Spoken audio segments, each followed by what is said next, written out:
Hello, Stephen O'Sullivan here, Chairman of Trent Driving School, and today's question for the video is, what happens if I fail my driving test? We get asked this a lot from learner drivers, so I'm going to give it my best shot to answer this one. Well, the answer is what happens if I fail my driving test. It's pretty simple. Well, not much. You still haven't got your license. And look, the reason why I'm making a little bit of a joke there is it isn't the end of the world. In fact, most people actually fail their driving test on the first attempt. We don't want that to happen. We want you to pass first go, but it does happen. And a lot of learner drivers do come to us. They've had a go on their own, and they've unfortunately failed, and then they come to us looking for lessons. So it's really common. So don't put too much pressure on yourself.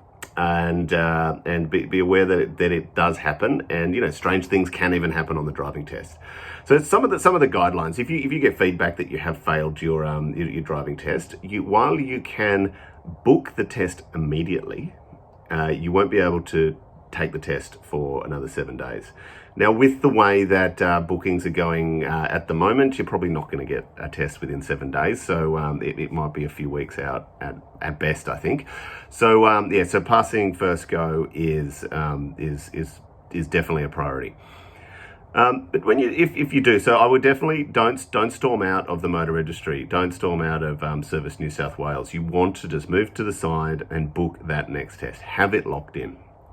As a driving instructor, I've seen it a few times where someone's failed and then they just want to get out of there as quickly as possible. Well, that means that you haven't got that future booking and you're no closer to actually getting your freedom.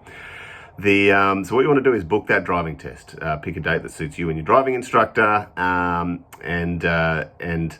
have it locked in. You're going to get a feedback sheet. You're going to get scored on your driving test. So what you want to do is work with your instructor to analyze where you made the mistakes that you made, whether it was one of those big automatic fails, or it was just accumulation of small things. Often it's nerves. I always say that whatever your standard is before the test, with your parents or with your instructor, that's not how you're going to drive in the driving test.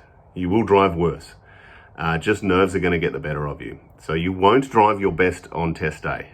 So if you're turning up to the test and you're just at the standard when you're calm and relaxed, you are going to drop, and that might be the reason why you failed.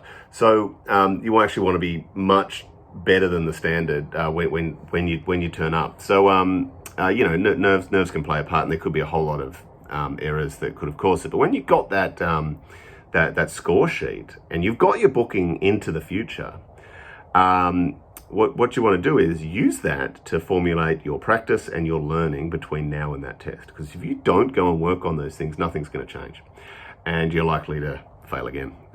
People do fail a lot on the second go. It starts to get costly. It's wasting a lot of time. It's delaying that goal of you getting your freedom and your license. So take the feedback. Put a plan together with your instructor to sort those things out. Run yourself through a mock test. That's always good. The TORT test with Trent, and just know that if you do those things, you're giving yourself the best chance to get out there, get your P's, and get your freedom. Thanks, and I'll see you next time.